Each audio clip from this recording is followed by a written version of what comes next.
Në Kongresin Amerikan u fol për Kosovën, në një kohë kur siguria në Evropë dhe Ballkanin Perëndimor po sfidohet nga ndikimet e huaja dhe tensionet e brendshme nën Komiteti për Evropën në dhomën e përfaqësuesve, kryesuar nga kongresmeni Keith Seld, zhvilloi një seancë të rëndësishme dëgjimore mbi sfidat me cilët përballet NATO-ja.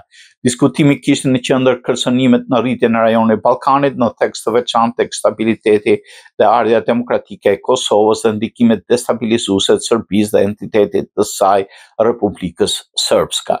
Lidhur me këtë, Agim Aliçkaj, drejtori ekzekutiv i Ligës Qytetare Shqiptare Amerikane, në një prononcim ka theksuar rëndësinë e veçantë që ka pasur seanca dëgjimore.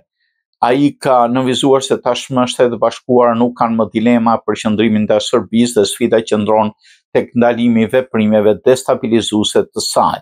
Deklarata e admiralit në pension Mark Montgomery se Serbia dhe Republika Srpska janë dy aktorë të këqij që vënë në rrezik stabilitetin në Ballkanit nuk ka si të ishte më e qartë e drejtë për drejtë. Seancat dëgjimore në Kongresin Amerikan mbi çështje të caktuara ndërkombëtare ndikojnë në formulimin dhe orientimin e politikës zyrtare amerikane. Më tutje Aliçkaj theksoi se administrata e presidentit Trump është fokusuar në çështje ndërkombëtare më komplekse, duke shtuar se deri tani nuk është qartësuar qasja amerikane dhe nuk është emëruar as ambasadori për rajonin as emisari për dialog.